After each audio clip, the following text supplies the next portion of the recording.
Ashama akkam jirtu kabajamtoota daawwattoota keenyatiif dhaggeeffattoota keenya akkuma hedduun keessan hordofaa jirtan egaa hidhamtoonni siyaasaa Oromoo har'a mana murtiitti dhiyaataniiru.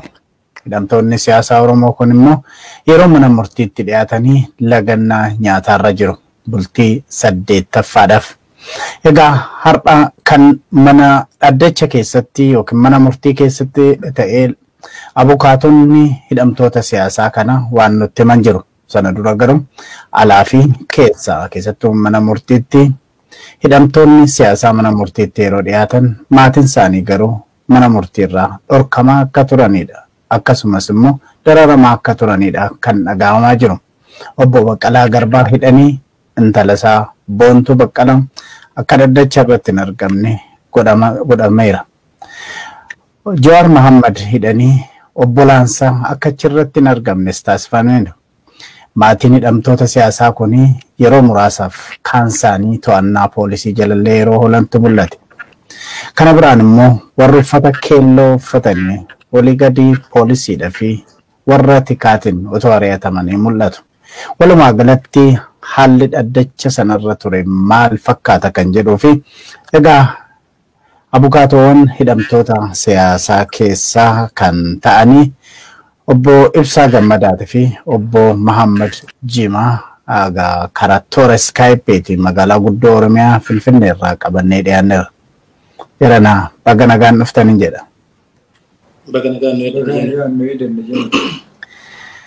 Egaa har'a akkuma sila dubbadhe Jawaar Mohaammed dabalatee hidhamtoonni siyaasaa Oromoo mana murtiitti dhiyaataniiru.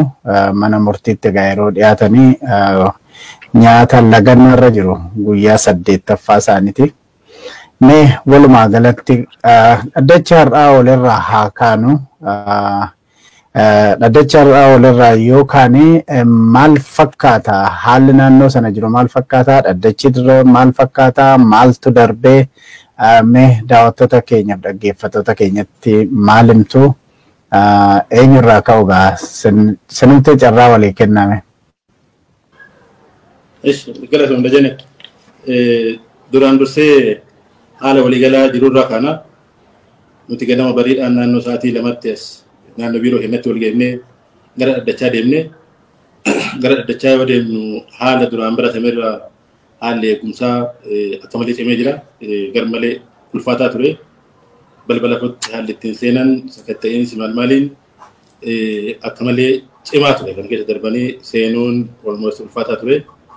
Nuti abukaatonni akka isaan illee isaan eega seennee booda maatiin almost hundi isaanii mooraan alatti dhorkamanii mooraa ala dhorkamanii haala jiran keessa naannoo sa'aatii 4tti Dhaddachi kan abbootiin seeraa seenanii Dhaddachi kan moggaafame.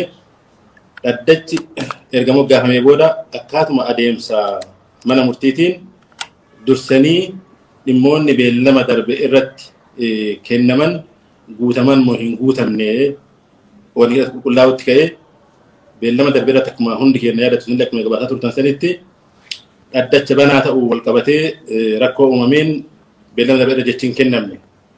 Dhaddacha banaa ta'uu jechaan akkaataa heera mootummaa biyya keenyaatiif heerota idil addunyaa mara keessatti akkasumas seera adeemsa falmii kenna keessattis namni himatame tokko mana murtiitti dhimmi isaa Dhaddacha banatti ilaallamuudhaaf mirga guutuu qaba. Kana ammoo haala adda ta'een rakkoon addaa yoo uumame qofa Dhaddachi daangessuu danda'a. Kanaaf Dhaddachi banaa yoo jedhamu hanga manni Dhaddachaa sun gahetti namni dhimma kana daawwachuu barbaadu hundi dhoowwaa tokkocha malee seenee hordofuudha ture.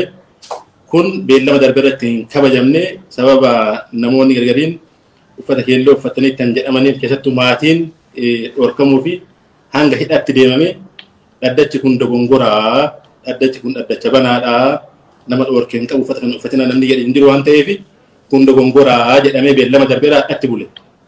Hadhas kun sirratee Dhaddachi kun banaa ta'uu dhabuun isaa nuufaa qulqullaa'uu jedhanii kaasan abukaatonni himatamtoonni akkasumas abukaatonnis kanuma deeggarree Dhaddachi kun banaadha moo cufaadhaa wanni jedhama nuufaa qulqullaa'uu jennee kaafne kanuma faana wanni agarsiiftuu ta'an akkana hin qabne agarsiiftuun ta'an dhaddachi banaa ta'uun mirga waan ta'eef silaa garuu kan kaasuu hin qabnu wanni mallattoo agarreetti waan jedhuuf kana kaafne akkasumas akkuma beellama darbee addas maatiin namni hedduun maatii Dajanee dabalatee maatii obbo Jawaar dabalatee maatii obbo Baqqalaas dabalatee alatti sababa uffataatiin dabalatee dhooganii ala turanii hiriira keessatti ala dhooganii turan waan ta'eef akkasumas gaazexeessitoonni illee seenanii dhaddacha irraa illee haga baasutti kan dhoogan waan ta'eef mallattoon kun ammas ajajni beellama darbee kan hin guutamne ta'uu agarsiisa waan ta'eef dhaddachi kun banaa ta'uun nuuf haa mirkanaa'uu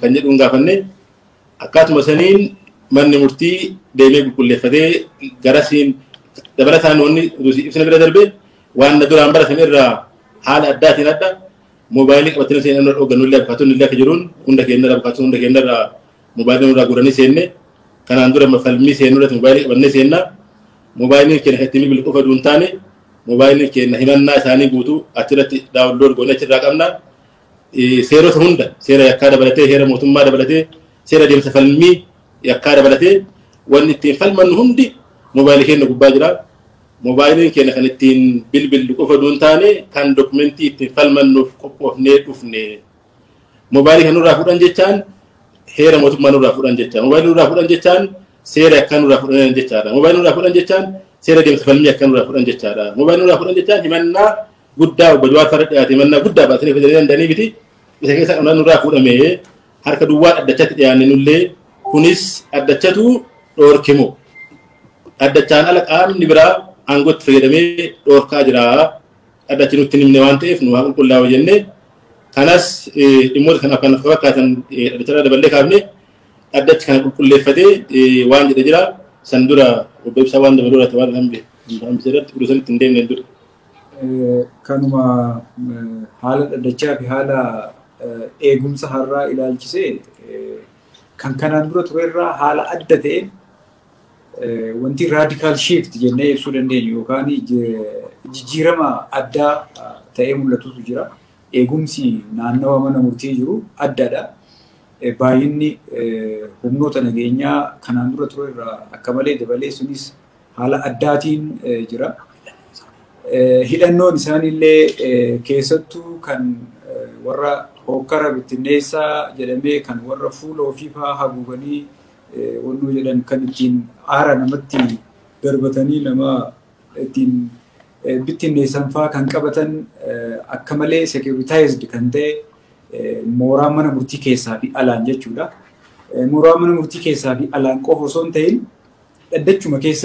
dhaddacha keessatti humna security guddaa baay'ee meeshaa gosa adda addaa qabatanii dhaabbatanii lulaalan keessatti dhaddachi gaggeeffamaa ture. Maatiidhaan wal qabatee falmii godhamaa ture keessatti maatiin maaliif dhorkamee kan jedhu dhimmuma uffataatiin jijjiirama yaadaa fa'aa wanti mul'ateetu jira. Yaada dhaddacha darbee irratti kennan har'a jijjiiruutu uumamee ture.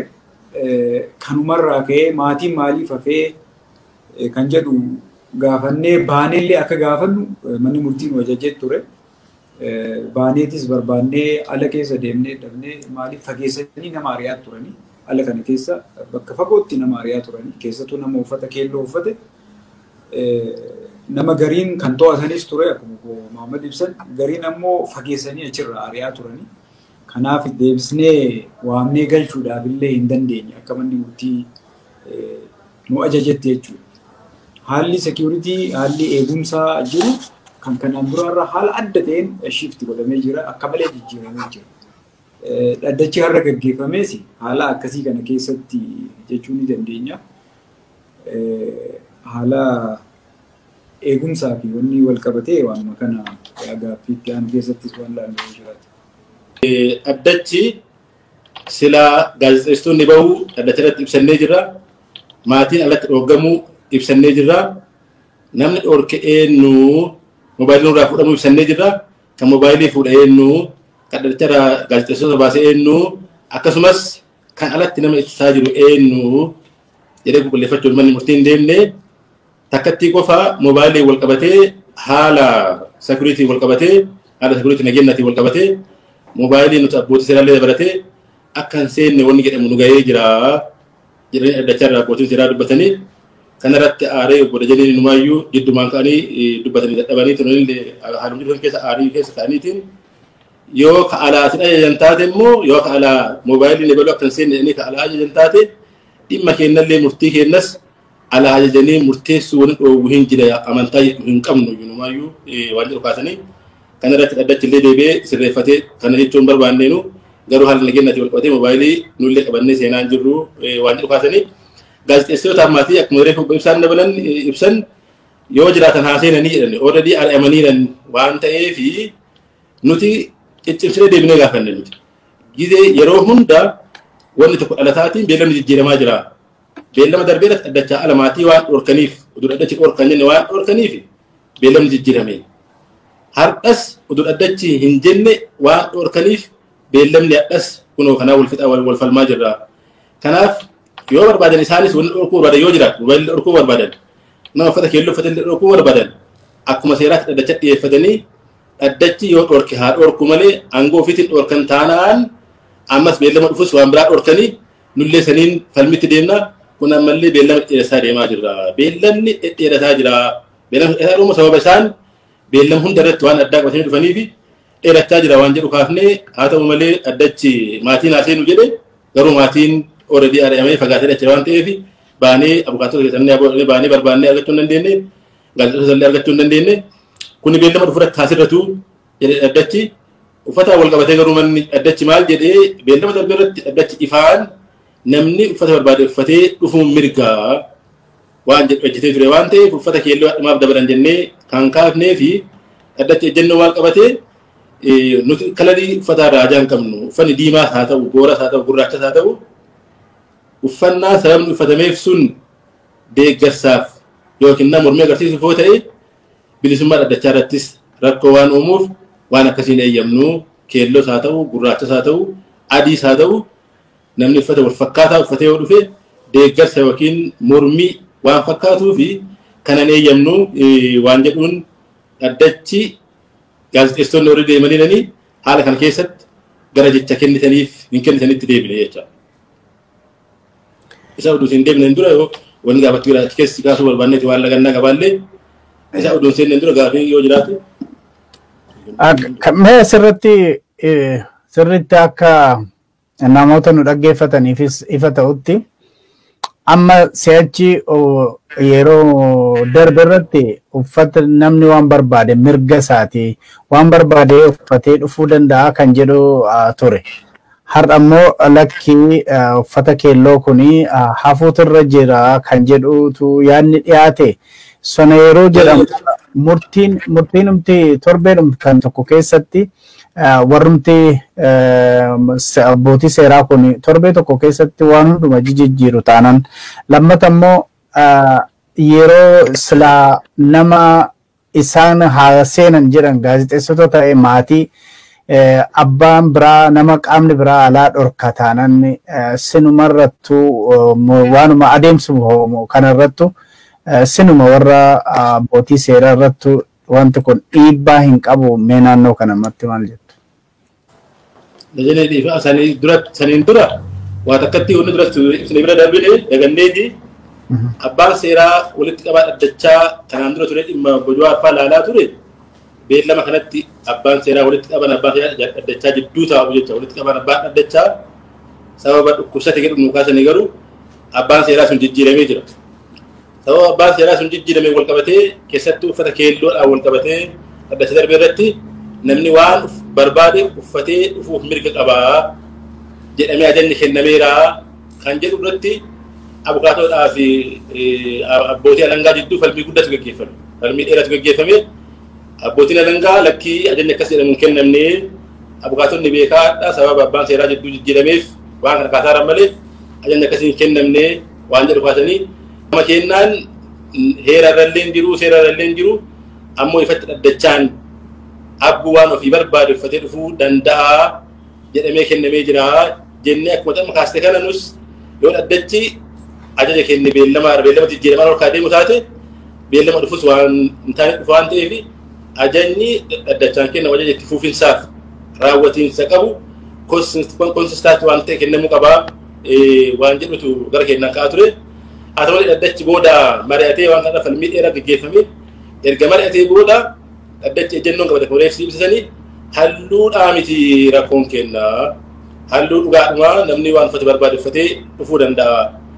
Garuu halluun sun bifa wal fakkaatuun yoo diimaallee ta'e bifa lokkaan diimaa yoo ta'e wal fakkaatuun illee adii illee yoo ta'e gurraachas yoo ta'e yoo sababa addaa akka gaddaafa keessa hin jiraanne taate halluun uffatan sun deeggarsa yookiin mormii agarsiisa yoo ta'e kun dhaddacha irratti dhiibbaa uuma waan ta'eef kana eeyyamnu malee keelloo miti waan jedhu jala murtii kennanii sanirrattis falmiin deddeemaa ture waliyyannoo fudhachuu dandeessanii kan ajaja kenneerraa waan jedhamu bira darbamee abbaa seeraa jedhuullee jijjiirameeraadha.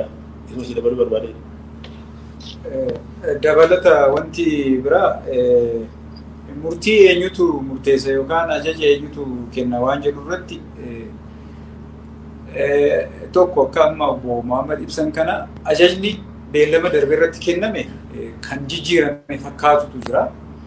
Suni waan tokko beellama darbe irratti namni uffata barbaade uffatee seenuu danda'a kan jedhamutu ture.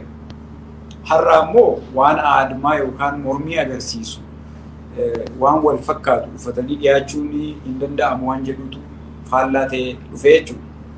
Karaa biraatiin moobaayilii qabatanii seentanuu isa jedhu irratti wanni ka'e waan nama ajaa'ibu tokkotu jira. Dhaddacha irratti wanti ibsame kalaay akaal tizaaz ስለመጣን waan jedhu tokko kaasan. Qaama olaanaa irraa ajaja dhufeeni moobaayiliin akka qabatamee hin seenne godhamee waan jedhu tokko kun waan hedduu nama ajaa'ibudha. Dhaddacha irratti wanti kan nutti himame. Itti dabalaniis numaafuu hin ayyamamne moobaayilii qabachuun waan jedhus itti dabalanii nuuf ibsanii jiranii.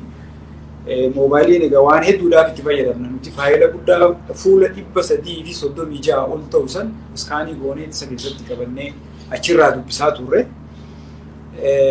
Asirraa wanni nuyi hubanne eenyutu murtii kenna. Waan dhaddacha qabatamee galu, waan dhaddacha qabatamee hin galle, eenyutu seena, eenyutu hin seenne, halluu akkamii uffatanii seena, seenuun danda'ama hin danda'amu kan jedhu kan eenyutu murteessaa kan jedhu gaafii guddaa nuti ta'e abukaatonni kana cimsanii gaafachaa turanii. Wanni mul'achaa ture lafarratti waan kana kan murteessee dhorkaa ture poolisiidha. Poolisiin ammoo waan kana maalirratti hundaa'ee moobaayilii dhorke yookaan uffata dhorke kan jedhu ajajni mana murtii irraa kenname qabatamaan kana jedhamu hin jiru. Manni murtii ajaja moobaayilii qabatanii hin seenina rakkoo akkasiitu uumame jedhee kenne hin jiru. Sun bakka hin jirretti murteessummaa aangoo murteessummaatu manni murtichaa yookaan dhaddachi kun waan qabu fakkaatee hin mul'atu. Inumaa kanarratti oppoziishiniin jecha tokko dubbatanii turan. Kabalaay akaaloo eega jedhamee moobaayilii qabatanii hin seenamu ta'ee murtiin nurratti murtaa'u murtii du'aa haa ta'u yookaan waan biraas haa ta'u kabalaay akaaloo isa jedhamu kanarraa dhufa ta'ee fi isintu murteessaa akkamitti addaan beekna waan jedhu gaafatanii turan obbo Dajaneen asirratti. Kanaaf dhaddachi irraa kuni karaa adda addaatiin yoo laallee shiiftii godhee jira. Jijjiirama addaa kan hin beekne kan nuti kanaan dura argaa hin turre argisiisee jira. Akkuma sila obbo Mohaammed ibsan abbaan seeraa inni jidduu jiru kan kanaan dura dhimmicha deemsisaa ture har'a jijjiiramee jira. Sababni dhukkubsate waan jedhu ibsanii wanni irraa beeknu hin jiru. Haalli nageenyaatis kan jijjiirame addatti kan jijjiiramedha. Wanni beellama darbee irratti ajajabees har'a faallaa ta'ee dhiyaate inumaa'uu security cimsanii namoota maatii dallaadhaa ala bahanii fageessanii ari'uufaatu ture jechuudha. Waanuma kana itti dabaluuf jedhanii. Dajanee xixiqqoo isii fagochuu fi waan kana sirriitti fagoonee bira dabarree nuti komiin kenna moobaayiliin nurraa fuudhamuu yookiin nama uffanni keelloo uffatamee seenu dhowwamuu isaatii miti. Kan nu komataa jirru ammas jecha kan dhaddacha falmaa jiru. Adeemsi falmii haa eegamu kan jedhu. Adeemsi falmii jechaan maal jechaadha? Mootummaas haa ta'u qaamni biraa waan dhowwuu barbaade tokko addatti dhufee gaafata. Dhaddachaan moobaayiliin sababa kanaaf akka seenne nu haa dhowwamu jedhee karaa abbaa langaa isaa gaafachuu qaba. Namoonni uffata keelloo uffatan yookiin uffata adii uffatan yookiin uffata gurraacha uffatan yookiin waan biraallee haa ta'u waan hin ta'a jedhanii amananii wanni shakkuu danda'an rakkoon qabuunni waan shakkan san ofii murteessuu duuntaan aangoo waan qabaniif humna waan qabaniif doktoroonni fakkeenyaaf hadhaseen dhuganii alatti hafte gaazexeessonni alatti hafte nama kanneen shakkanii yoo jiraatanii ofii dhoowwuu duuntaan mana murtii dhaddacha dhufanii gaafatanii dhaddachi yaada kennas dhagahee bitaa mirga murteessuu danda'a. Yoo komii qabaalle olii jennuu gaafannaan achi booda jecha uffanni keelloo yoo dhorkamii maaf dhorkamii gaafachuu dandeenya. Moobaayilii yoo dhorkamii maaf dhorkamii gaafachuu dandeenya. Adeemsi falmii akkas dhaddachi murteessuu aangoo qaba. Amma kan nu hubataa jirru murteessummaan aangoo dhaddachaa sun irraa fuudhamee jira. Poolisiin sababa humna qabuuf yookiin sababa hidhatee achi jiruuf mootummaan sababa humna qabuu fi abbaa barbaade dhorkee abbaa barbaade galchaa jira. Moobaayilii barbaadu dhorkee barbaadu galchaa jira. Moobaayilii nama hayyaa mootummaa yoo eeyyame malee galaan jiru jecha kun ta'uu hin qabaatudha. Adeemsa mana murtii irratti adeemsa falmii irratti qaamni hundi qixa jechaan maal jechaadha. Qaamni hundallee du qabaatu waan shakkeef sababa isaa ibsate kun sababa kanaaf naaf haa dhorkamu jedhee gaafata haa hundallee qabaatu.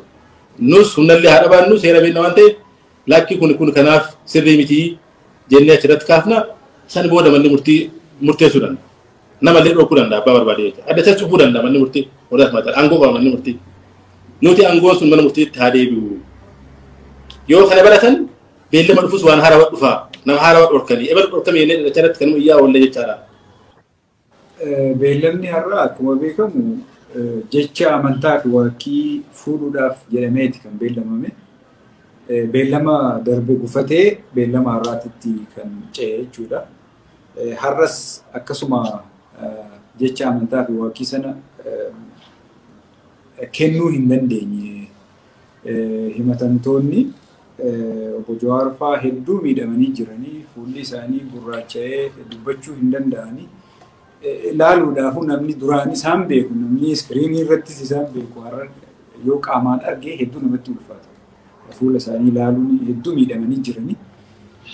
Kanaaf jecha iyyannoo barreeffamaan dhiyaateetu ture. Barreeffama waan dhiyaate san mana murtiidhaaf abukaatonni ibsanii dubbifamee fi beellamni dabalataa akka gaafatamu ta'ee sababa har'a hin fuudhamne jechuudha. Manni murtiis hin fuune. Wantoonni iyyannaa barreeffamaan dhiyaate keessatti ibsaman maalii kan jedhu gariin isaanii akkuma kanaan dura beeknudha. Maatii irratti dararama adda addaatu mana hidhaa Qaallitii fi bakkoota biroottis gahaa jira kun dhaabbachuu qabaa kan jedhu. Koloneel Gammachuu Ayyaanaa nama kanaan dura waraana keessatti biyya tajaajilaa ture achi booda gara adda bilisummaa Oromootti makamee achi booda araara godhameen ammas dhufee biyyatti karaa nagayaatiin qabsaa'aa jiru nama biyyaaf waa hedduu buuseetu biyya tajaajileetu bakka hin taanetti bakka hin malletti bakka namni wal waraanee fi dhiiga adda addaa qabu bakka warri yakkamtoonni balaafamaa jedhamanii kaa'amanitti hidhamanii jiran keessatti hidhamee jira. Kanas ajaja mana murtii malee beekamtii mana murtii malee qiliinxoo irraa fuudhamee Qaallitti bakka balaafamaa sanitti hidhamuu isaa san mormuudhaan lagannaa nyaataarra turanii har'a guyyaa 8ffaadha. Kan biraa uffata keelloodhaan wal qabatee ammas beellama darbe irratti wanni furame kan jiru haa fakkaatu malee ammas hin furamne. Har'uma nama uffata keelloo uffatee mana murtii keessatti hin seensifne naannoo mana murtii irraa ari'aa turanii sababa kanaan maatiin hundi haala jedhamuu danda'uun dhaddacha har'aa seenuu hin dandeenye hin seenne jechuudha. Kan biraa jijjiirama amma dhufe jedhamee ibsamaa jiru kan wantoonni adda addaa itti fooyya'an jedhamee dhaabbileen siyaasaa alaayis galan araarri godhame jedhamee ibsamaa ture san guutuusaa aarsaa guddaa itti kaffaluudhaan kan fidee qeerroowwan Oromoo dargaggoota Oromoo ta'ee osoo jiru amma isaan suni gubbaa hamma jalaatti hundi isaanii hidhaa jiru dararamaa jiru. Toorchariin adda addaa ibin wanni sadarkaa maakalaawii fi maarreetti godhamaa ture sun sadarkaa aanaatti fa'aa irratti raawwatamaa jira. Kun ta'uu hin qabu kun dhaabbachuu qabaa kan jedhu gaaffii san keessatti hammatamee jira. Kan biraa dhimmoota ofiisii cufamuu fi kaan irrattis Mohaammed kan itti dabalan yoo jiraate qabxiiwwan lamaan tokko ni jiru. Obbo Lagannaa akkuma duratti kaasaa turre manni murtii waree bira si kaafne san ajajoonni beellama darbee kennaman sun guutamuu dhabuu isaa irra qulqulleeffatee booda waan galmeen bulee gara dhimma ijootti jecha amantaaf wakkii kennutti ce'uu haase kana qophii mitii waan jedhu iyyannoon barreeffamaanis qabatanii dhufaniiranii qaamaanis argaa jirra. Kana keessa sababni ka'e sababni lamaan ajajni beellama darbee guutamuu dhabuu isaati.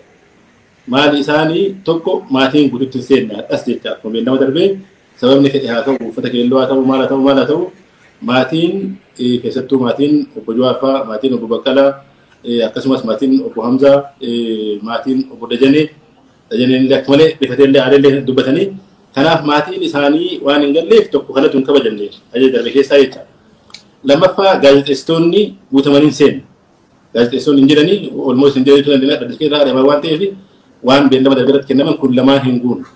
Irra caalaa ammoo dubbiin guddoon kana bira dabarre ka'ee booda jecha amantaaf waakkii kennutti yoo deemne jecha amantaaf waakkii sababa lagannaa nyaataa irra jiraniif baay'ee dadhabanii waan jiraniif baay'ee laafanii waan jiraniif namni jecha amantaaf waakkii kennu jechaan adeemsa falmii dhimma yakkaa keessatti dhimma ijoo dhimma bu'uuraa dhimma jalqabbii falmiiti jecha namni tokko falmachuudhaa fi inni jalqabaa dubbiin guddoon falmii Jawaarifaa keessatti amma baay'ee deemnee ittiin yaaduu dandeettan isinis ummanni Oromoos ummanni waan kan hordofu martinuu baay'ee deemee dhimmi kun jedhee deemu yaaduu danda'a.